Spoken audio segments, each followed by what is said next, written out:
اس پر تھوڑا غور تو کرنا۔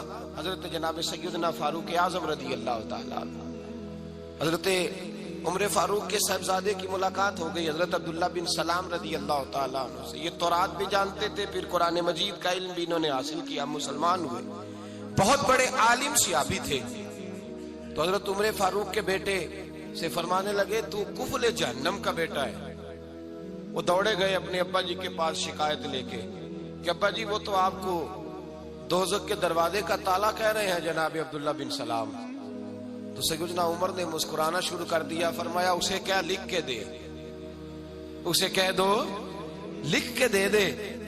وہ کہنے لگے عجیب بات ہے، وہ اتنی سخت بات کر رہے ہیں، آپ کہتے ہیں لکھ کے دے دو۔ فرمایا بیٹا تو بچہ ہے، تو سمجھا ہی نہیں، میں بھی مصطفیٰ کی بارگاہ میں بیٹھنے والا ہوں، وہ بھی رسول اللہ کی بارگاہ میں بیٹھنے والے ہیں، وہ کوئی بڑی بات کر گئے، تو نہیں سمجھا، جا لکھوا کے لا۔ وہ واپس آئے، کہنے لگے عمر کہتے ہیں لکھ دو۔ تو حضرت سیدنا عبداللہ ابن سلام کہنے لگے چل میں تیرے ابا کے سامنے بیٹھ کے لکھ کے دیتا ہوں۔ وہ آئے، سیدنا عبداللہ ابن سلام رضی اللہ تعالیٰ لکھا کہ میں نے خود مصطفیٰ کریم سے سنا ہے کہ عمر جہنم کے دروازے کا تالا ہے، لکھ دو۔ انہوں نے لکھ کے دیا تو صاحبزادے کہنے لگے ابا جی چاچا جی مجھے بھی ذرا بتا دو اس کا معنی کیا ہے۔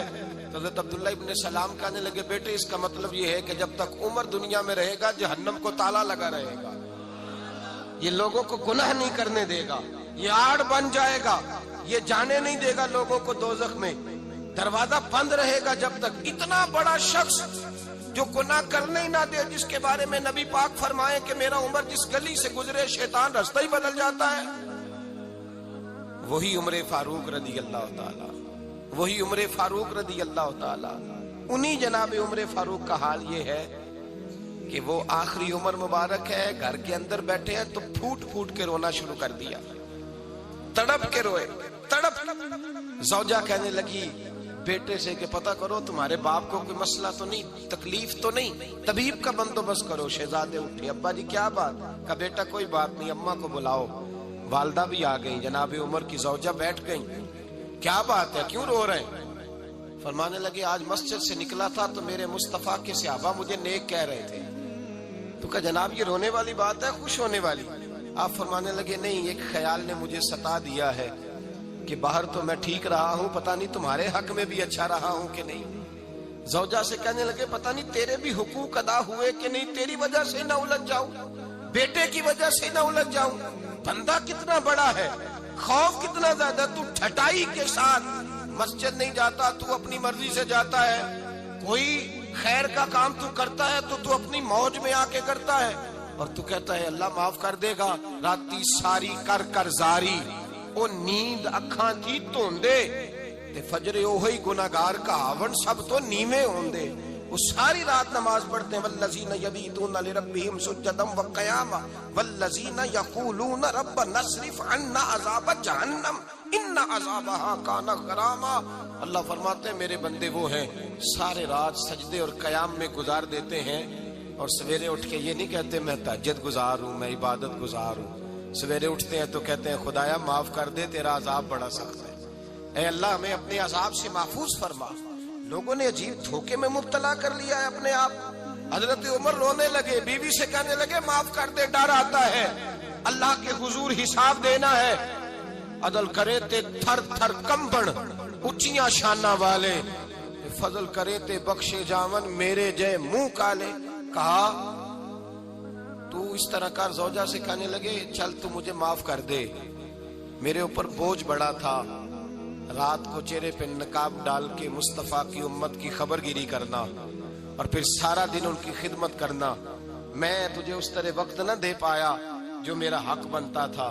زوجہ رو پڑی، کہنے لگی زندگی میں نے بھی اس طرح کا کوئی انداز نہیں دیکھا جو بیویاں شوہر کے ساتھ دیکھتی ہیں، میں نے کوئی اس طرح کا آپ سے مطالبہ نہیں کیا، میرے دل میں یہ بات تھی، آپ خود بول پڑے۔ کہا چل پھر معاف کر دے۔ کہنے لگی میں تو نہیں معاف کرتی، میں تو نہیں۔ آپ کے صاحبزادے کہتے ہیں فاروق اعظم کو میں نے کامتے دیکھا، تڑپتے دیکھا، رونے لگے، کیوں نہیں تم معاف کرتی؟ تو زوجہ کہنے لگی پہلے وعدہ کریں اللہ کی بارگاہ میں میری سفارش کریں گے، آپ کہیں گے کہ اللہ میری بیوی تھی، کپڑے دھو کے دیتی تھی، کھانا پکا کے دیتی تھی، میری عزت کی محافظ تھی، میرے بچوں کو پالتی، یہ کہیں گے؟ حضرت عمر فرمانے لگے مجھے قسم ہے اللہ کی عزت کی، رب جب عمر کے لیے جنت کا فیصلہ کرے گا تو میں بغیر تیرے جنت میں داخل ہی نہیں ہوگا۔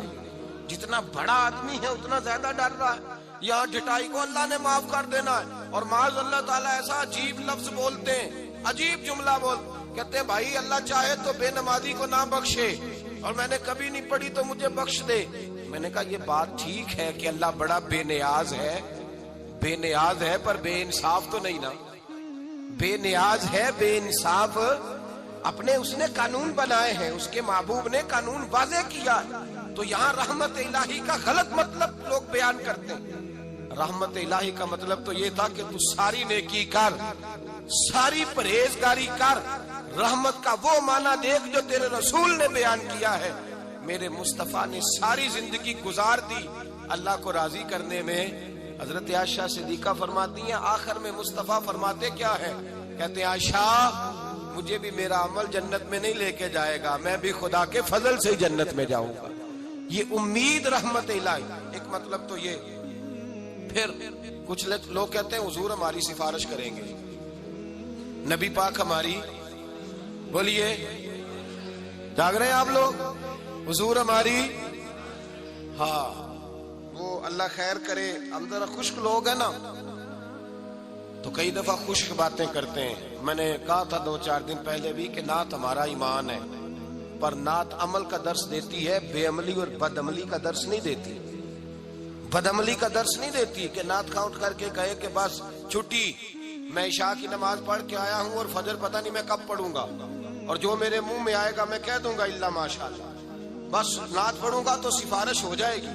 او خدا کے بندے، جس بندے سے انسان نے سفارش کرانی ہوتی ہے اس سے اس کا کوئی تعلق بھی تو ہونا چاہیے نا، کوئی رشتہ بھی تو ہونا چاہیے نا۔ کیا نبی پاک کی غلامی صرف یہ ہے کہ حضور کے نعرے لگا دیے جائیں؟ کہ غلامی مصطفیٰ صرف اتنی ہے کہ جب بندہ محفل میں آئے تو وہ واہ واہ سبحان اللہ الحمدللہ یا رسول اللہ، معاملہ ختم ہو گیا؟ جتنا کوئی غلام زیادہ ہے اتنی اس کی فرما برداری بھی زیادہ ہونی چاہیے۔ غلام کو تو چاہیے ایک ایک ادا پر مر مٹے، اس کا تو گزارا ہی نہیں ہوتا اپنے محبوب کی ادا کے بغیر۔ تو شفاعت مصطفیٰ کی امید رکھتا ہے اور حضور کی سنت پر عمل نہیں کرتا۔ وہ جنہوں نے زندگیاں گوا دی، لگا دی رسول اللہ کے دین کی نوکری میں،